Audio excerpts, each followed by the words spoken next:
And he said, what's intimacy? And its characteristic, what is it? And you were thinking, what would you say in response? That is, how would you explain to someone who just wasn't sure what it was, what intimacy is? And I think that if you think about this question for a while, you'll find that it's an extremely difficult one. You can come up with a half-hearted answer. So on the one hand, we think of questions like this. Was he intimate with you? That means, did he touch your sexual parts or try to or something?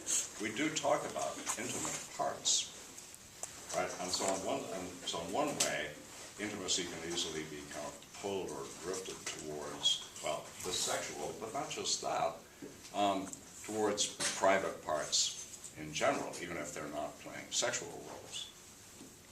So intimate touching, right, there's that. Now there's another thing. When we talk about intimacy, is that different? So when we think about intimacy, that sounds quite different, right? Maybe intimate parts are involved in it, but on the one hand, intimacy seems like, well, a bit like friendship or something else, something good. That's something you want in your life, right? You want intimate friends.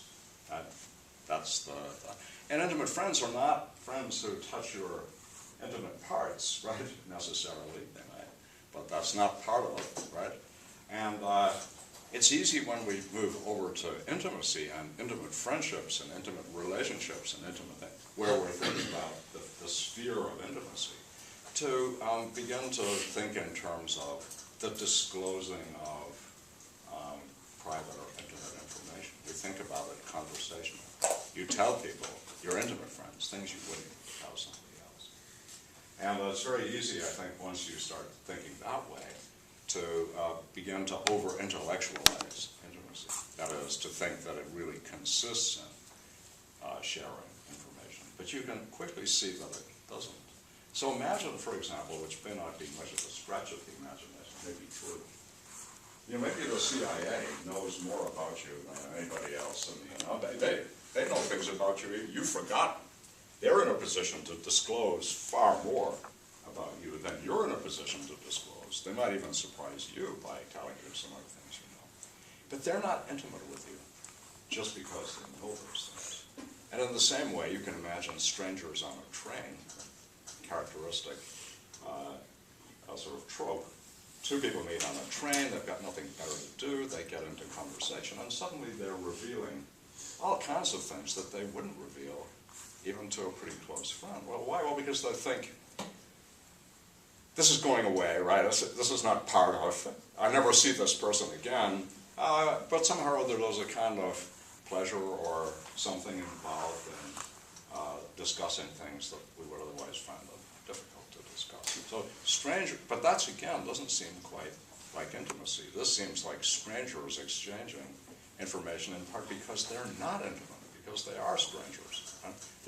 So think of the difference between inviting your lover to touch your genitals and being touched on your genitals by a doctor. It's not what's being touched, it's the background within which it's being touched, right? So you're not finding it, typically anyway, not finding it exciting when the doctor does these things to you, nor do you think that the meaning that it has is the kind it has when you do it with a partner or a beloved or somebody for which this has a kind of significance. So what I want to try to do is to say that all of these pictures of intimacy are, in a way, wrong. They're not, they kind of sidle up to the issue, but they don't quite get at it. I think that the intimate and the infantile are very closely tied together. That's the thought, is that there's a dimension of our lives, very important, to which we don't have ready access, but which is operative in a good way in an intimate relationship. That is, curiously enough, unprotected parts of ourselves, parts we are not even sure why they are the way they are, what it would be to protect them, or where our vulnerabilities are. we need, in an intimate space, we're able to unguardedly have these in play. It's not, intimate exchanging information is not, that's only one way it can take. The other is that we don't mind, so to speak, being who we are in the full sense of this, even though we don't know who we are. So I'll try to, this is I think one of the reasons that Blade Runner was such an interesting film for this, because here you have Rachel, who doesn't know who she is, and therefore doesn't know what she's revealing when she reveals what she does. She doesn't know even whether her own emotional, sexual, romantic wishes are hers. So she's thrown off by the discovery that these things operate in her, and she's not sure where they come from.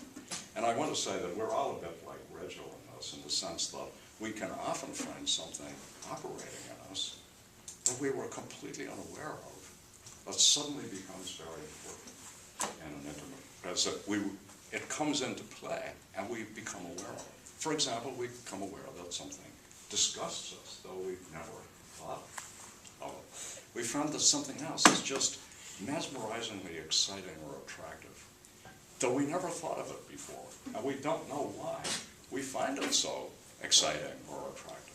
So it seems to me that when we think about the intimate not as a kind of closed sphere, or a sphere to which we bring what we already know, but rather a sphere that allows certain kinds of things to come into play, then we can see it as an area in which self-knowledge of a kind that wouldn't otherwise be possible is available, simply because within it, things are about ourselves are exposed or revealed that even to us.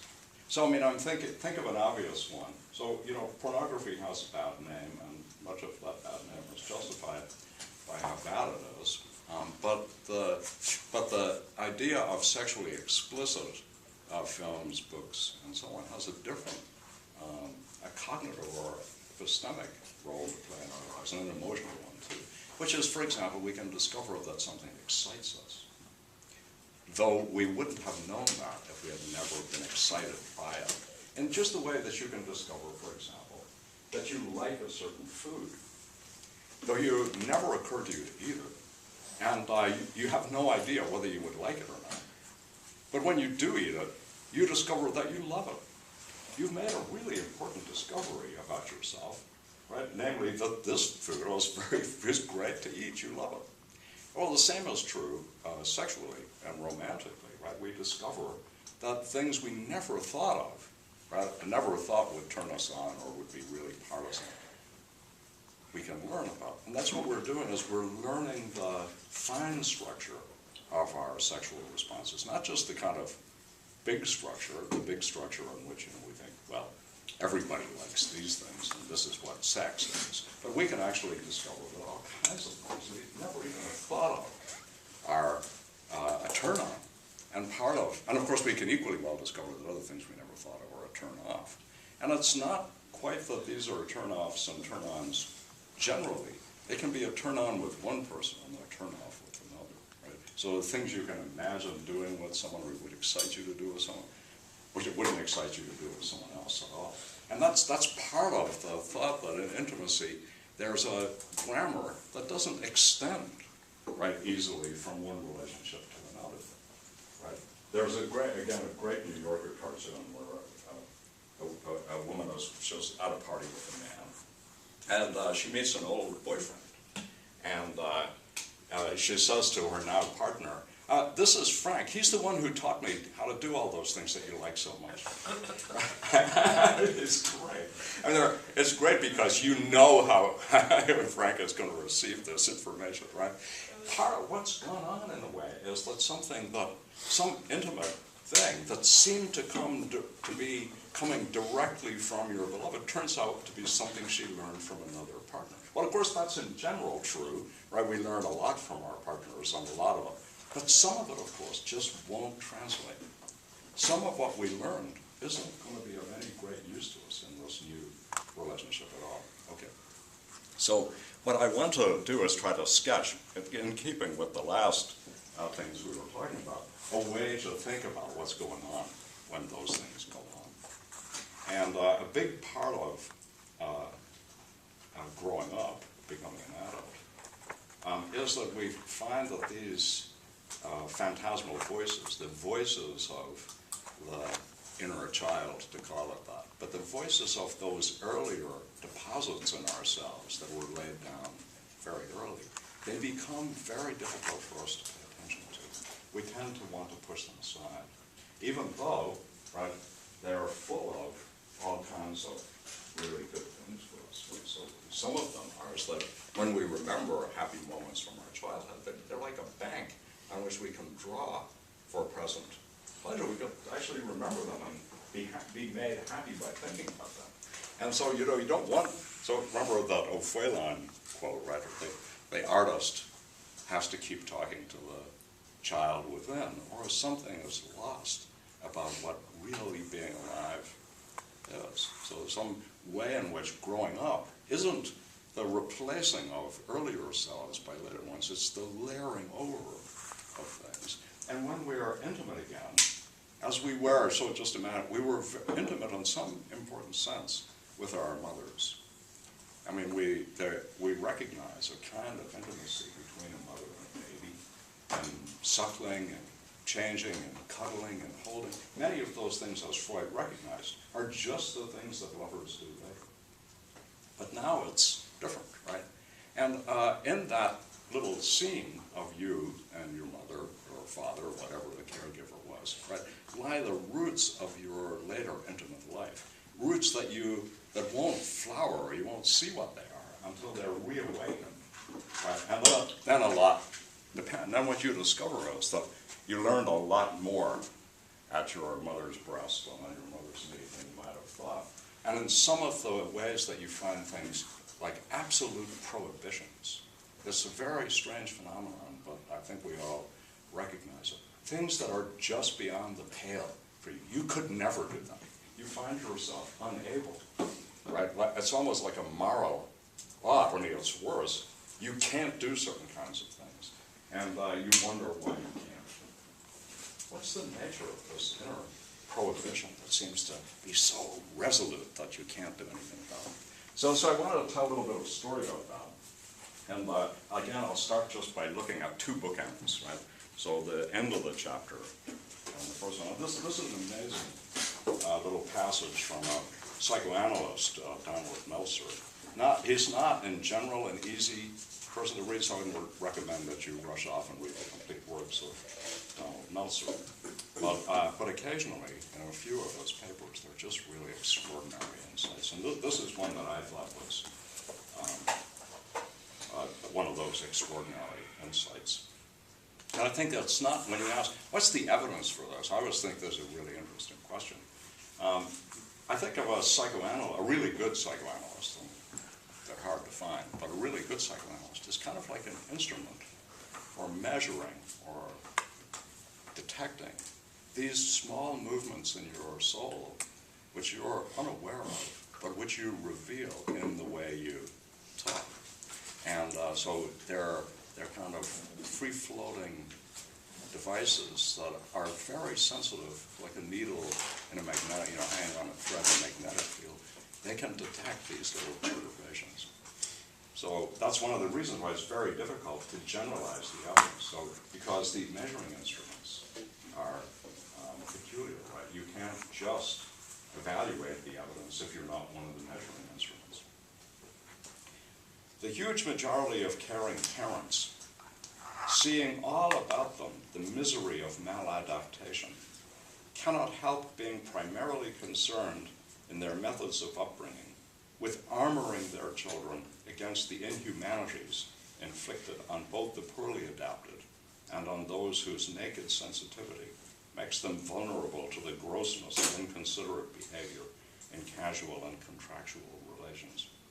Similarly, our schools cannot resist the pressure from parents and government alike to direct their efforts toward producing employable grown-ups. One must see the facts without wishing to pretend that any alternative is close at hand.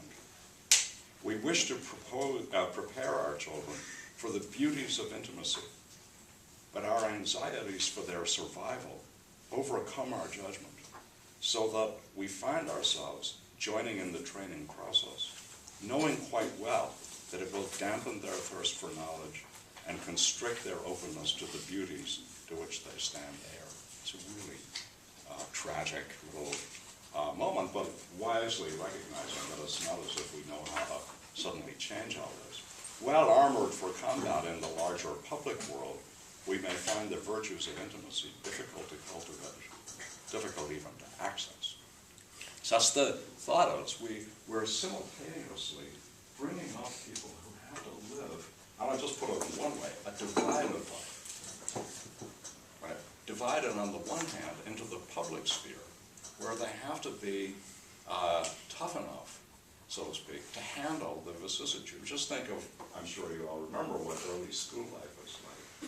The kind of teasing, bullying, the traumas of early life, right? You have to be well armored enough to be able to survive that.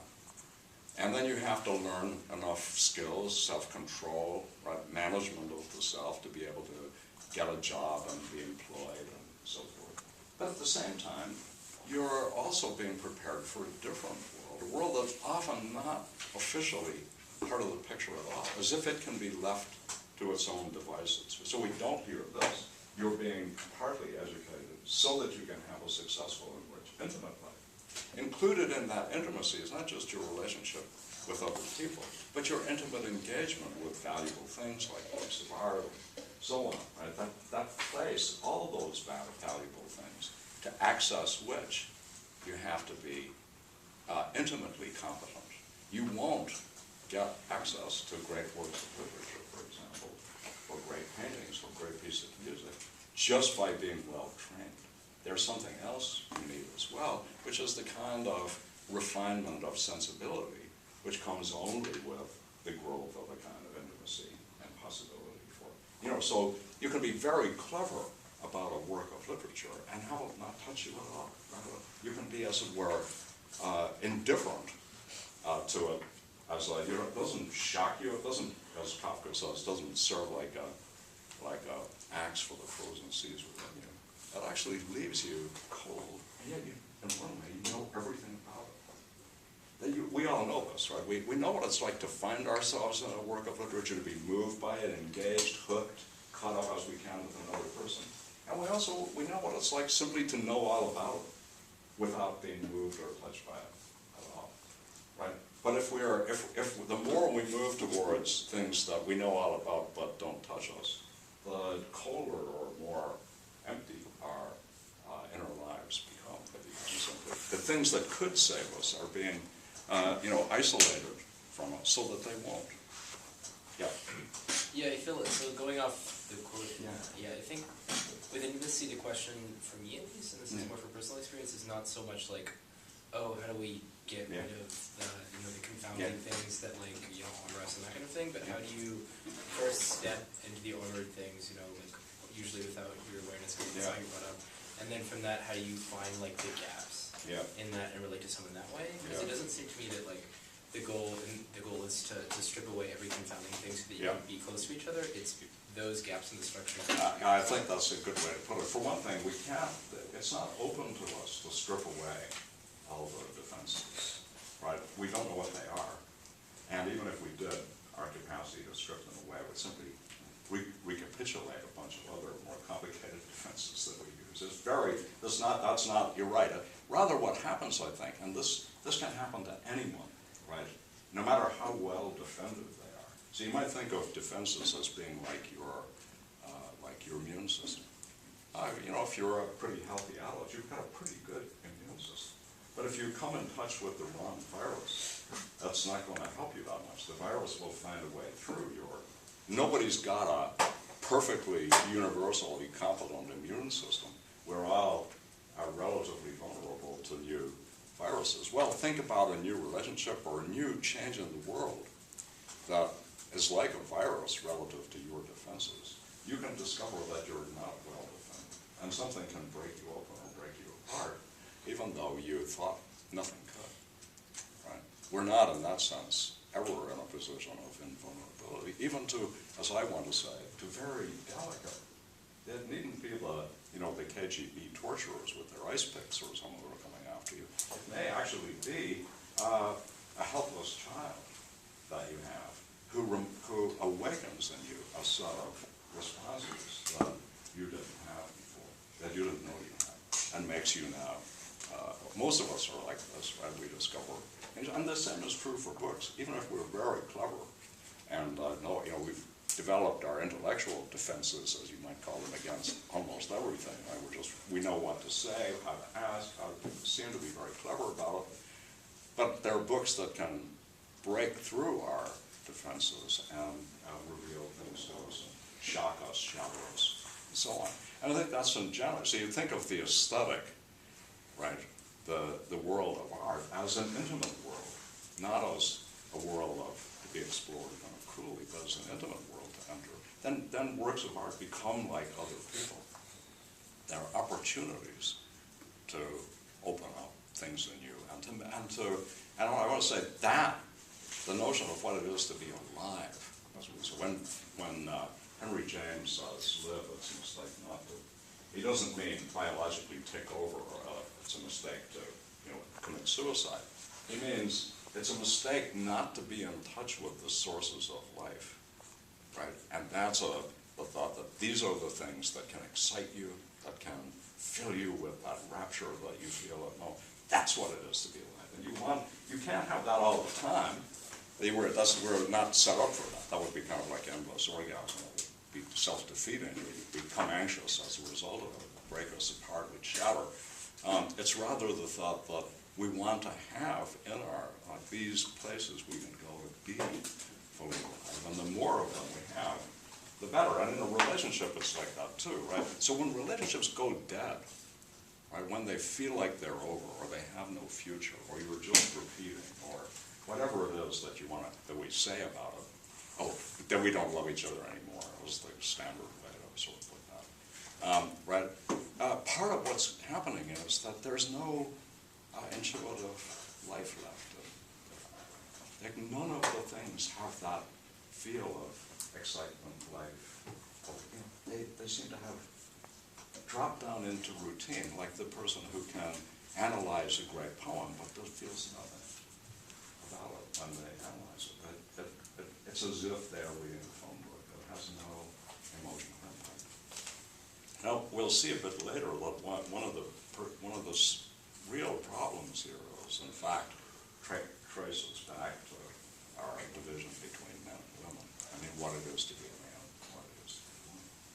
So the standard story, which has a lot of truth in it, is that little girls have to stay in contact with their mother because they're planning to be like her, whereas little boys have to be pushed off. Right? They no longer become suitable companions, so to speak, or suitable lovers for their mother once they reach the age of 12 or 13.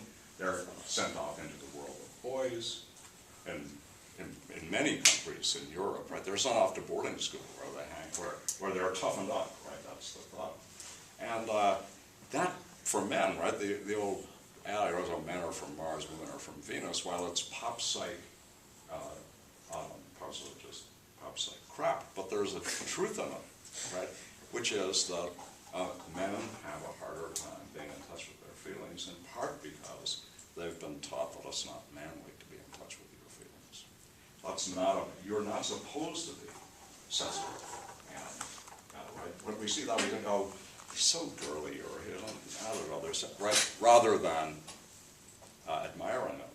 Whereas in little girls, we encourage more of that. And so women typically say things like, it's very hard to get men to talk to you about their feelings, right? They're not very good at it. They get scared or frightened, or there's nothing there. That's the feeling they have as they're being asked to describe something. They have no idea what it is they're being asked to describe. And rather, they feel an anxious emptiness because they don't see anything in there, right? So that's a problem about how we are jointly socialized. And, we have to go in two different directions. Yeah.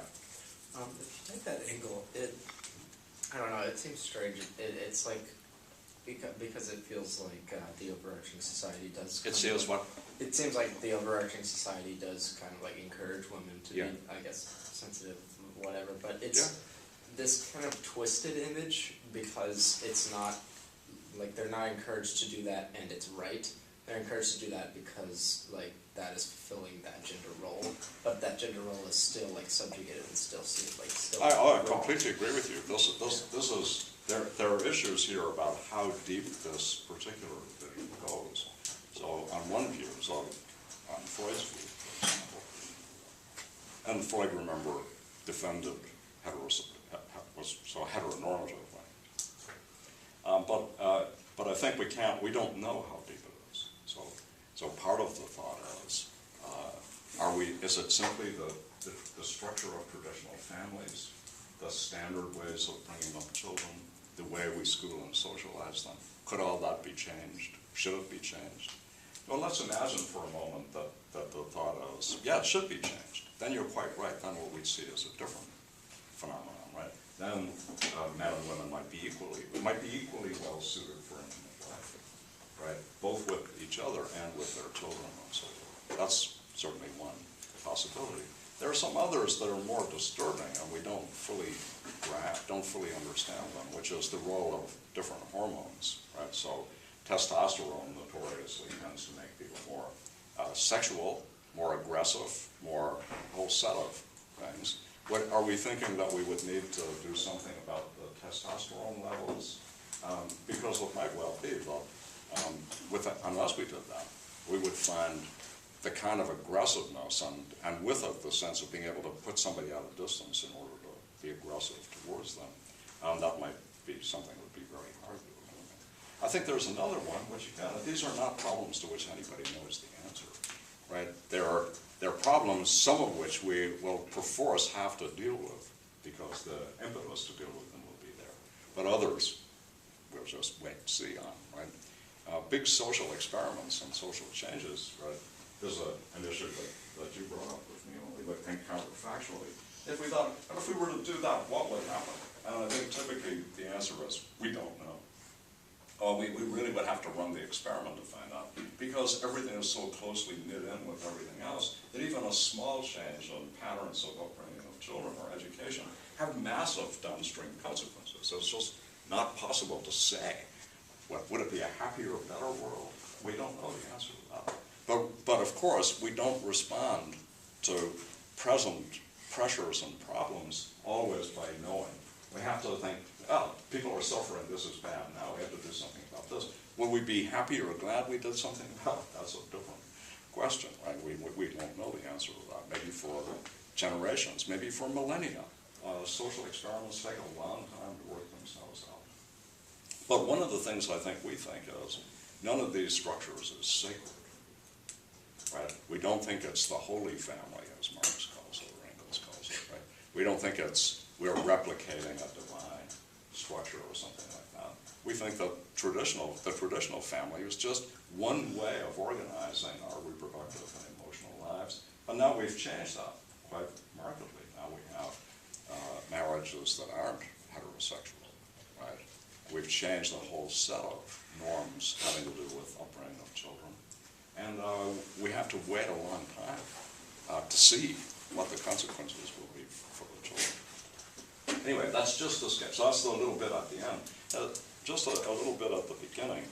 I think that we need to be able to make sense of, so these are pathologies of our emotional lives. We'll get to one a little bit which I'm very fond of, which is sentimentality as a pathology of our emotional way that our emotional lives can go wrong.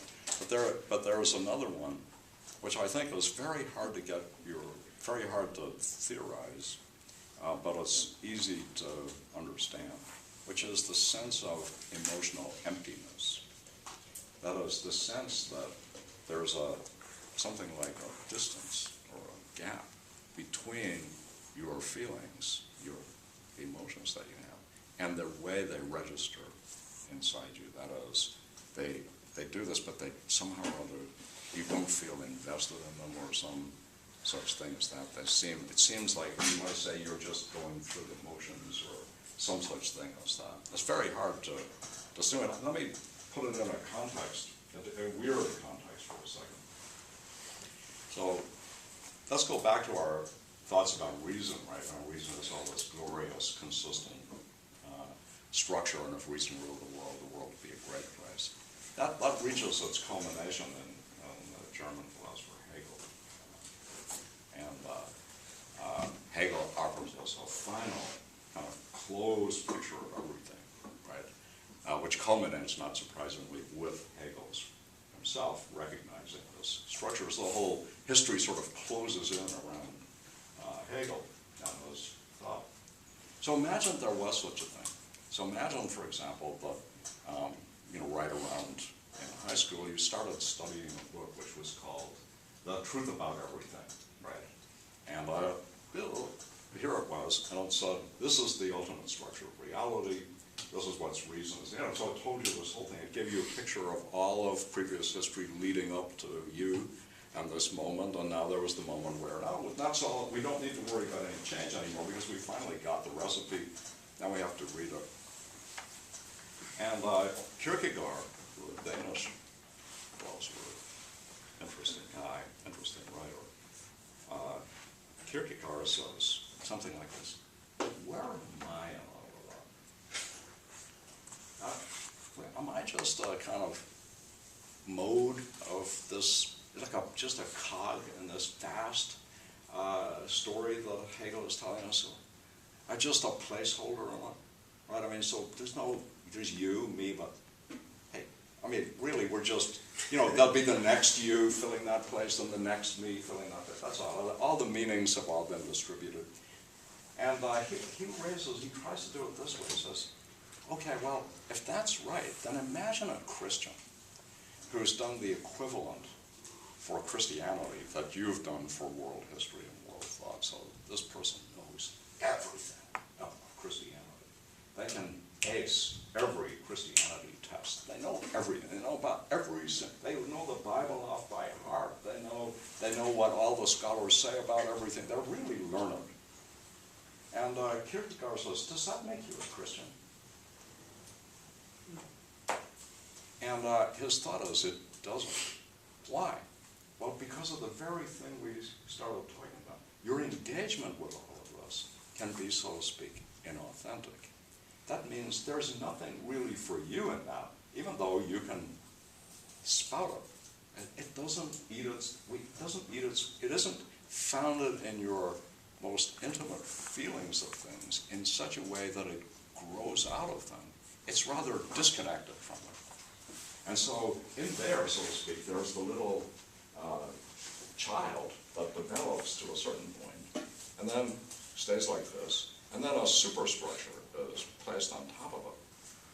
And now we can be figurative. The little child is crying, right? It's not getting anything from all this superstructure. It's lost inside of it.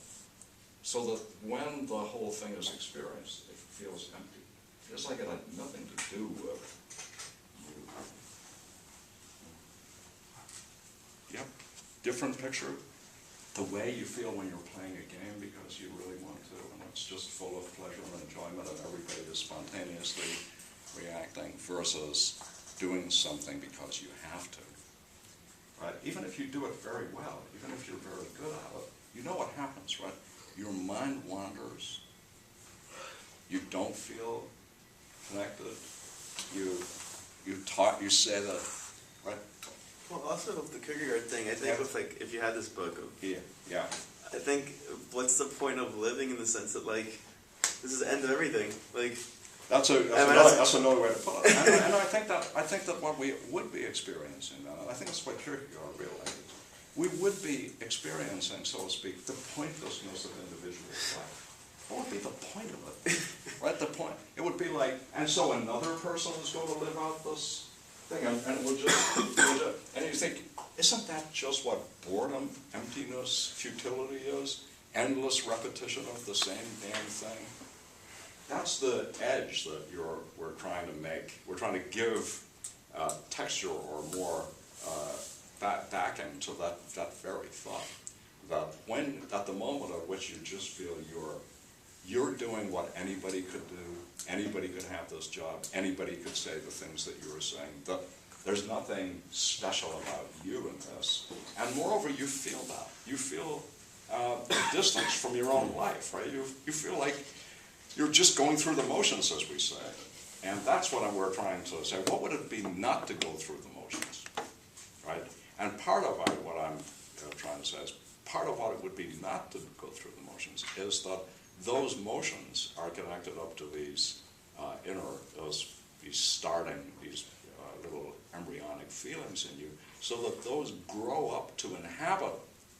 They don't get pushed out and stunted. They become so that, if you like, your job or whatever it is you do, your life, becomes more like the play of children and less like the army marching according to. That's the idea. Yeah. So I mean, I think we can connect that up. So that thing, like, Yeah. Like against Hegel, we can go to to the existentialists. Like the Yeah. question is like, man is alone with no excuses. The world. Wait. Sorry. Yeah, right. Yeah. Slow and clear, yeah. Sorry. So like, the world is this thing we can't understand. I'm here. I have to make my own life. But I think like maybe to provide a defense of Hegel, like the way that we can deal with this is, instead of like having that childlike inner focus, you can have a kind of grand outer focus. Yeah. And like in the in-between phase, like before the end of history, like there is a lot of meaning for people. I think a lot of meaning that like people would crave, especially now, like carrying out the essential truth of like capital H history is like something that I think people will have a lot tapped into, regardless of how you believe in it. Yeah. So I don't.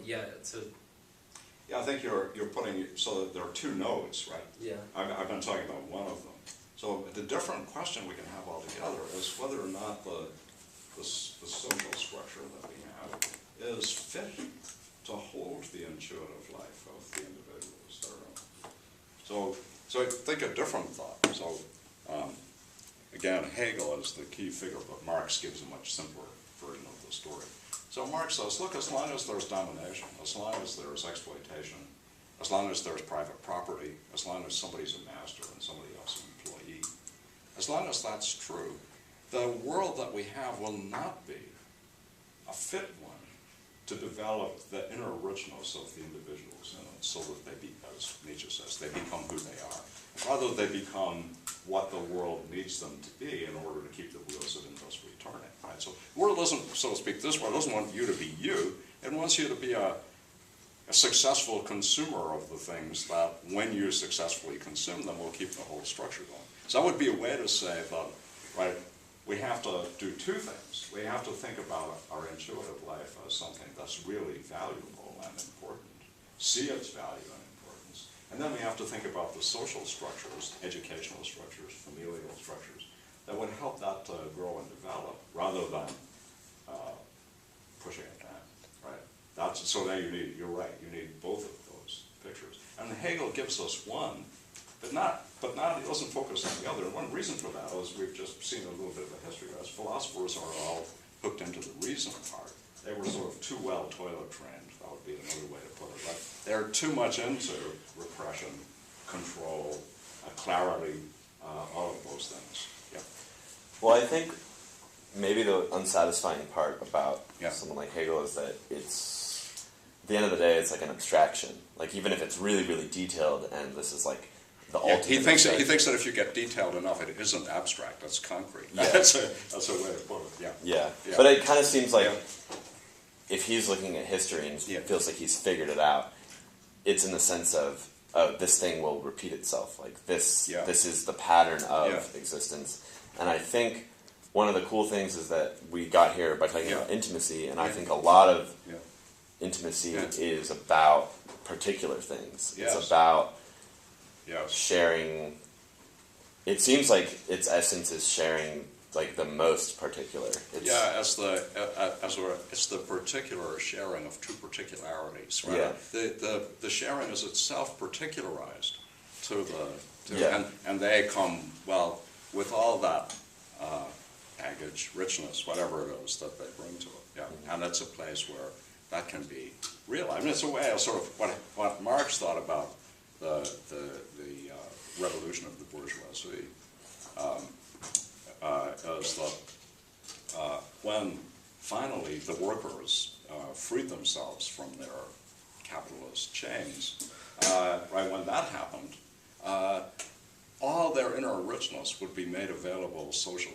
Everybody, the full wealth of you as a person, rather than the little bits that your schooling selected as valuable in the other parts that threw out. Same with your parents. The whole damn thing would flower in a glorious revolutionary fit. There'd be nothing further to do than that. After all, that's just, you would want to repeat that. Why? Well, because that's just saying these are the structures within which we can all develop our individualities, but each one will continue to be an individual. So we can think of intimacy as a kind of private development of a place like that. Now, not available culturally outside all the time, but within a particular relationship, it can approximate to that. And that would be the ideal, so to speak, for the intimate. Yeah. I agree with that. But also when someone like Marx and those people talk about that we're gonna have a society that these their desires, but I think they also have certain desires in mind as well. I'll agree with that. So it's aren't you doing the same thing? You're pushing these out and kind of selecting these. Yeah. Well, think about it this way. So suppose this is all the seeds within. Right. So there are a whole lot of them, and then so your parents make a selection, right?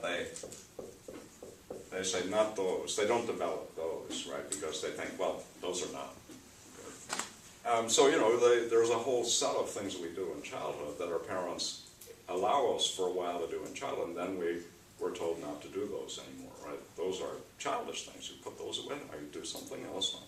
And then so that's your family, right? And just a way to imagine it. And then school, right? That takes care of a whole big bunch of others, right? It develops certain capacities, but not others, right? And then, and then there's the work world, right? So-called reality, right? That also says not these, right? You've got to sit at that damn desk in that cubicle from 8 in the morning until 5 in the afternoon. You've got to do this much work, and any other things that you might spontaneously want to do in that time, you can't. Otherwise, you won't get your paycheck at the end of it. And that shapes you in just the way that a miner's body is shaped by the hacking and hewing down the coal mine. Your mind is being shaped by those structures too, right? So that's the sort of picture. Now, I think the thought would be, Marx and Hegel have a certain picture of, if all went well, what would you end up with kind of out here in reality? And that's only some of what they've already pre-selected. So think about if we go back to Plato, right? The appetites get pruned, right? Only some appetites, and only to some extent, and only in certain, those are okay. The spirited desires come in to say, that's shameful, don't do that, right? So those are being limited, but a different thought altogether would be, that's just to pick the appetites, is that we should keep open-minded about which ones to develop, notice which ones there are, and not be too quick to decide that only some are really valuable. So great artists are the ones we look to for this, because they're constantly showing us the enormous value that there is in stuff that would get repressed. So, no, darling, we don't dribble the paint on the canvas like that. We make, let me show you. See, we do it this, we make nice orderly patterns, and then there's Jackson Pollock, right, who's not, who somehow or other goes into trance land when mom tells him all of this, right? And so when his first thought was, I'm going to dribble painting all over the place. Then his work sells for millions of dollars eventually, after people have gotten over saying, hey, my kid could do that. Right? And then they think, so dribbling paint on the canvas turned out to be really valuable after all. It wasn't a way of just not painting. It was a new way of painting. And we can think about right the way across the world of art. And that's one of the great things that art gives us, is an image of ourselves as artists, right? As people who can take something that nobody values yet and turn it into something valuable.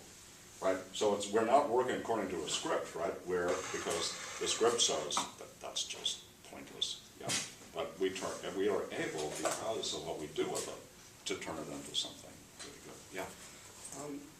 You say in the chapter that, like, so by encouraging us to disclose more and more of what we would otherwise hide, intimate love almost paradoxically gives rise to many of the anxieties for which it promises to be the cure. In this way, as no doubt in others, it creates the conditions of its own reproduction. Yeah. So this seems like the only way that, it seems like what's being said is that the only way that love can survive is if it creates these anxieties. It's kind of reminds me of like what Marx and like the later people who expanded on Marx thought about capital and the way capital reproduces itself and the means for its production. So I don't know. Is there no escape at all from anxiety? Well, so remember, I'll give the cheap answer first. So there's good anxiety and bad anxiety. I mean, so Hesiod, he's one of the earliest thinkers, of course, one of the great Greek poets. Hesiod says, well, there's good strife and bad strife. And part of his thought, I think, which I think is right, is it depends what the anxiety does, right? So you might think of anxiety as just, first of all, being like desire. So we don't want desires to just be satisfied and gone. We want them to be satisfied and in the process for them to grow in a good way so that they require new satisfiers. But we want the trajectory not to be a repetitious one. So I think that part of what I was thinking about there was something like this, that actually being invited to disclose, it all depends what form the intimacy is going to take. But intimacy needn't be, so to speak, all benevolent and all sweetness and light. It can be very threatening. And we experience that when somebody that we don't want to be intimate with strives to be intimate with us, right? Our barriers go up and start coming down. We don't want that.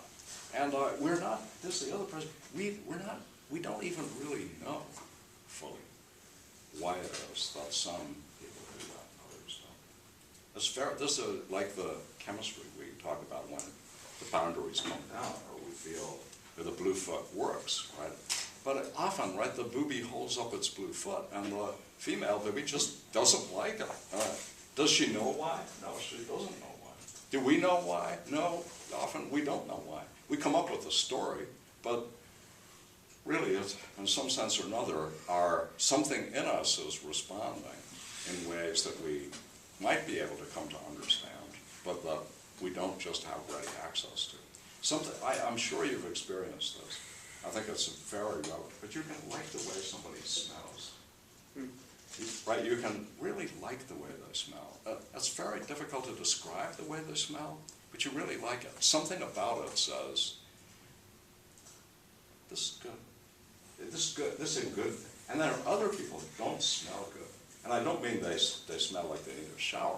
I mean their good odor there's something about it. It's creepy. It doesn't settle with you.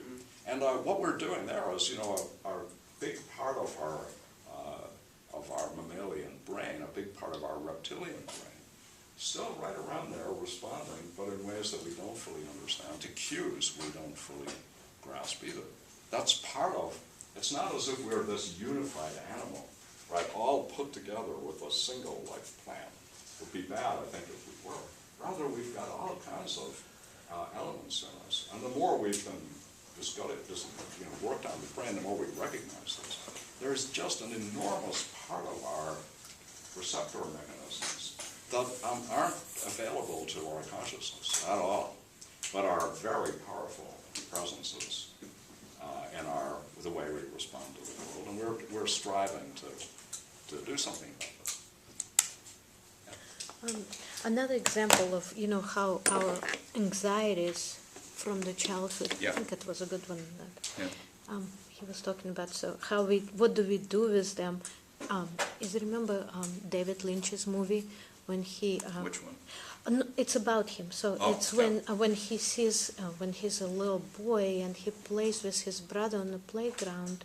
It's just a strange episode, and out of nowhere comes this woman, and she's naked, and her mouth is bloody, and that was like the scariest thing for him ever. Yeah. It stayed It with reoccurs him. in all Nothing those happens. paintings She and just films, walks by, yeah. and it just it's just. So, yeah, I mean, and It's- that's in a way, that's a very good example of things we all have, which is the curious, vivid recollections we can have of fragments of our early life. Just a fragment, an image, the way something goes from somewhere that makes a huge impression on us, and that becomes, like in that case, something problematic that Lynch endlessly, as an artist, works his way through, exploring, developing, putting it in his paintings and his films, wanting to understand how he can be living in a world where a naked woman with a bloody mouth shows up out of nowhere and sits on the sidewalk,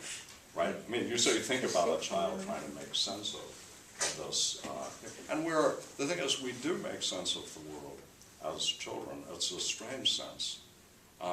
And even though we forget it, it still operates to make us have all kinds of reactions, associations with things that are very much part of how we're motivated and so on, even though we're not very much in touch with them. I think, so the thought is, right, I like to think in terms of these poles rather than in terms of, one or the other, but tensions, creative tensions that are between values that are both very important, but neither one would be good without the other.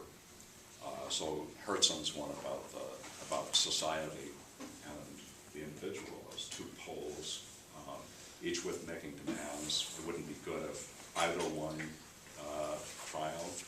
You need a creative tension between them.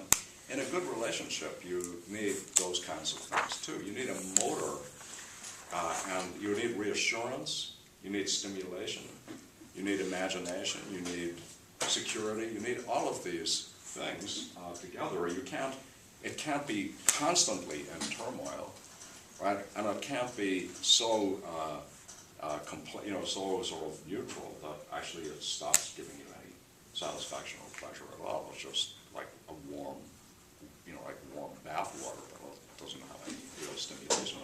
There's no recipe, it seems to me, for getting that right. It's not like you can write a script. All you can do is tell illuminating stories that help us to sort of understand better what's happening.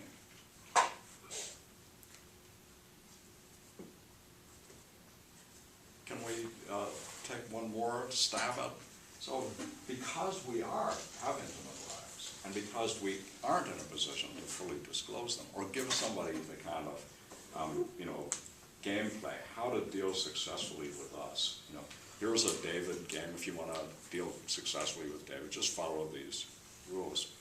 David doesn't know what they are, and he couldn't write them in such a way that they could be followed, even if he did. Right? There's a whole set of things. I could discover that something just is impossible, though I didn't know anything about it until it happened, right? Now I can't deal with it. But there's that other one, then, which is the art that each of us has to develop for dealing with another individuality. So I gave a couple of examples from literature, from Howard Zinn, for example, which is that each of us has to, and here's a thought you could have, right, that the good lover, the good lover for you, or the good lover for anyone, is the person who's able to see a kind of defensive reaction, a kind of, how would you put it, a mind zone, where if you walk in there, you're probably going to blow some things up, and sees that that's protecting something valuable. There's something, a sensitivity, a source of something that's being protected, and instead of launching themselves into that or just simply turning away, they try to see if they can work around the defense without setting it off, to see if they can come to the thing that's being protected and help it, so to speak, to grow up so that it doesn't need quite so much protection.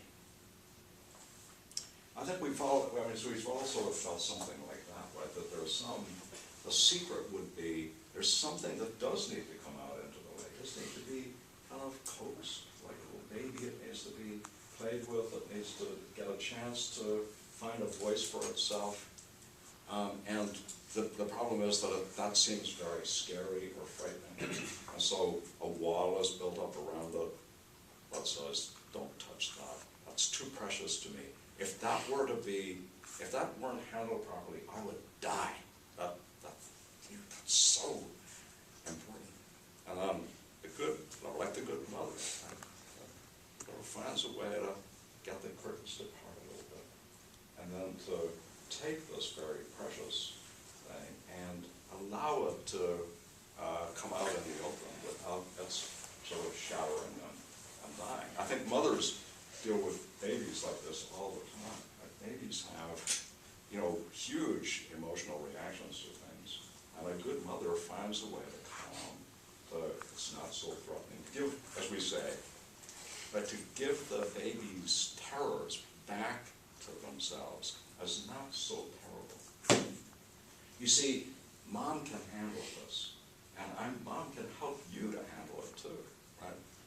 That's the model, I think, for not just for emotional interaction between adults, but actually for intellectual interaction. So let me give an intellectual example. I'm sure you've all experienced this, and certainly if you go to philosophy colloquia, you soon come to experience it, which is when somebody gives a really good talk, the goodness of the talk isn't part of just the obvious measures of interest and so on, but another one is that the thoughts that are in it, when you take them into your mind, make them your own, are actually thoughts that expand in good ways inside you. You see possibilities for them, you see how they connect to other things. When somebody gives a bad talk and you try to put their thoughts into yourself, they go, right, they won't fit, you can't, it's just uncomfortable to try to put them inside you.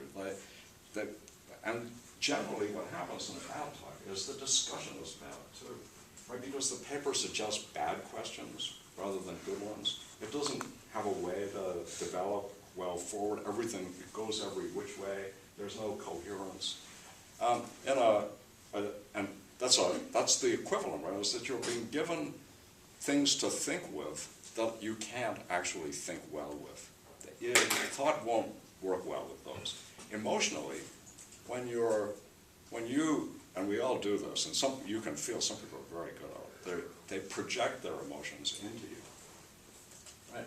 Yeah. They're anxious, and how do they handle that? They make you anxious. We all have capacities to mirror each other, but some people are very good at determining the mirror, right? So the way they handle their emotions, they can't handle them in here, they handle them out there. So they project one into you, and then they fight with you about it. Why? Well, it's easier than dealing with it inside. You watch it, you can see that it works this way. But if you can take the anxiety that they project into you and kind of mold it around a little bit so that when you give it back, it's actually less threatening. Then you've actually done something to allow that person to kind of grow up. That's the way I want to put it. That now something that, the only way they can handle it is by projecting it out, getting rid of it into you. Now they can actually take it back in themselves and experiencing it without falling apart. That's what good mothers do to little babies. They say, it's not so terrible. I know that was terrible, that hunger that you were feeling. But look, I could make it go away. I know that you're wet and uncomfortable, but I can fix that. I know you're frantic and you don't know what's happening, but look. So the more that's just a little model, right, for being a good mother. Now take a bad mother. A bad mother becomes anxious when the baby gets anxious. So what happens to the baby? This is so terrible, even mom can't handle it. It's even worse than I thought. And then it ratchets up, right? Rather than being something you can think, hold in your mind, explore, right? It's something that you're unable to do that with. You just have to get rid of it.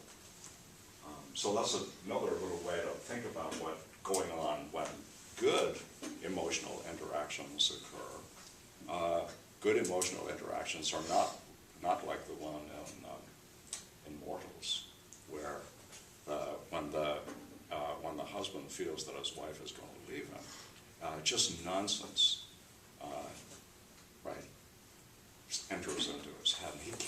think that. He can't deal with it in a way that would allow him to explore, see what's going on, do something about it. Rather, he's just so terrified by what he thinks is happening that he's unable to process it at all.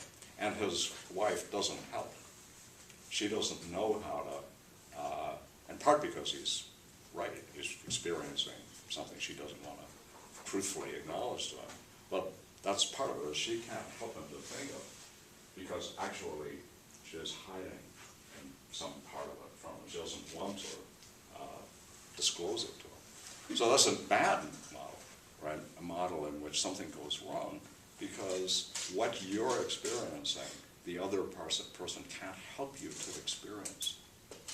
You can't hold it in your mind. They don't help you to hold it in your mind. You can't hold it in your mind. You can't work on it, explore it, find out, is it this or that? Would it be so terrible? Am I frightened about a genuine loss that would destroy me, or just a kind of infantile reaction to something? Which is it? Right? That's the language, as I want to put it, of kind of intimate life. And the virtues of intimate life are revealed in part in those stories, right? We don't even have good names for all of them. It's not courage or temperance or whatever, but it's another one, right? So we say, being a good listener. What's that? Well, it's not just, right, being able to hear sound waves and so on, or sitting there quietly while the other transmits, right? It's rather that talking with you has this structure, right? You give me a thought, I do things to it, I give it back to you, you think better, clearer, you give it back. It goes on that way, and at the end of the day, we're both understand each other better, and what we started talking about. The bad ones is that feeling that, no, you don't understand. No, you're not getting. No, you don't understand. Why? Well, what you keep giving me back doesn't grow up what I gave you. It offers an alternative for something else that I don't want, not the right thing, nothing that's going to do anything to help me. That's the bad model. Well, it seems to me like intimacy is like really closely related with like engagement, right? Because like being a good listener is all about engaging with the other person. So, well, I think there's intimate and non-intimate engagement. That's true. Right. So, you know, one kind of engagement is that you and I start a fight, fight with each other, or there can be, of course, hostile engagement, where the whole point is not. So you might think, so here's a good question that helps to, do you think intimacy, when you think about intimacy, do you think it's a good thing? If you think it's a good thing, it's intrinsically good, right, then you'll exclude versions of it that are bad. So a kind of intimacy is the intimacy revealed in, say, in 1984, the torturer who finds out your phobias and then uses them to break you.